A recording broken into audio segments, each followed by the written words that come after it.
This is what a typical shift looks like for a neonatal ICU nurse. So the NICU is a bedside unit in the hospital. So we're gonna have 12-hour shifts. You're either starting at 7 a.m. or 7 p.m. and then you're leaving at 7 a.m. or 7 p.m. depending on whether you're day shift or night shift.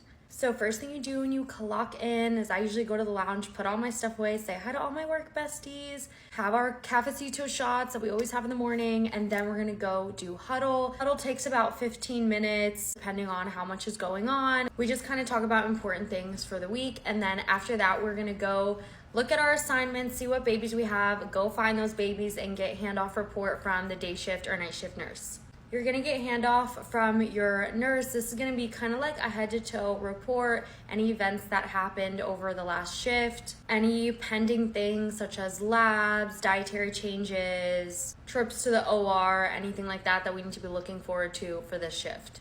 Right after I give report, I'm gonna actually go and physically look at all of my babies, check their IVs if they have any, make sure they're all good. Then I'm gonna go to my computer and I'm gonna actually look over all of my doctor's orders because you have to make sure that everything they told you matches your orders and that you're gonna be working under the actual doctor's orders. I'll check like the diet order, any pending labs, anything like that, just kind of going over everything again, writing down anything important. Then we're gonna start basically. So in the NICU, most NICUs are like this. We basically have what's called touch times, and typically there's gonna be 4 touch times a shift. We have less touch times for very critical babies because we're not touching them as often. So babies that are like, let's say under 1,000 grams, that are also less than 7 days old, they're gonna be under a protocol called IVH bundle. So within the first 7 days, we're only gonna do 2 touch times for them. So that's gonna be at like 8 and 2.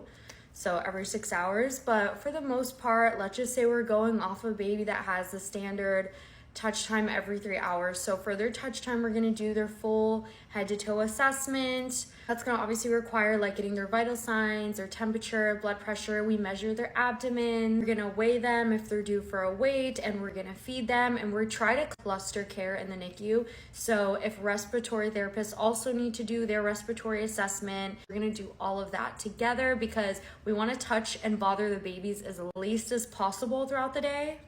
So we do try to do everything together.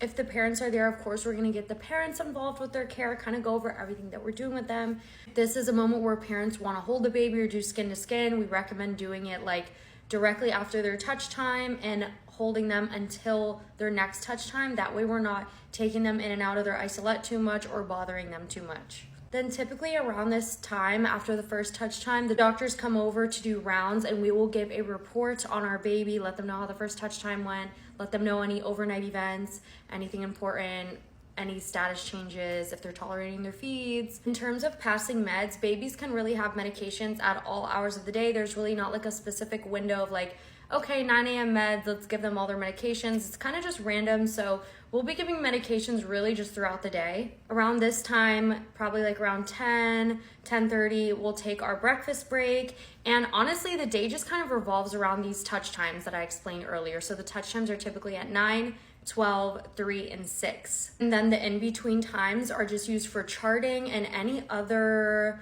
things we need to tend to, like maybe the baby needs an IV, maybe the baby needs a blood transfusion, labs, line changes, just random things. Now, if you're a nurse up for an admission, your day could look totally different. But for the most part, this is how it goes. And unless you have a baby that's super sick, your day is pretty organized and pretty like repetitive for the most part and pretty predictable. If you have a baby that's super sick or is going for a procedure or having a bedside procedure done, you can pretty much expect like all of your free time to really be taken up with like drawing labs, starting blood transfusions, running back and forth to the Omnicell to get a million different supplies, assisting in procedures, starting IVs, and really just getting anything else that that baby needs in that specific time. So our days can definitely get very busy, but they are very organized for the most part. Then we'll try to fit in another break if we have time. Lately, we have had milk techs who make the milk for the entire unit for like day shift and night shift, so we haven't had to worry about making our own milk, but typically we will have to like make our own milk for the next shift. So we'll go and prepare milk probably like after the 3rd touch time, in between the 3rd and the last touch time. We'll make beds, we'll chart some more. And then at my hospital, we give day shift and night shift different tasks just to make the workload a little bit more even. So on night shift, we're responsible for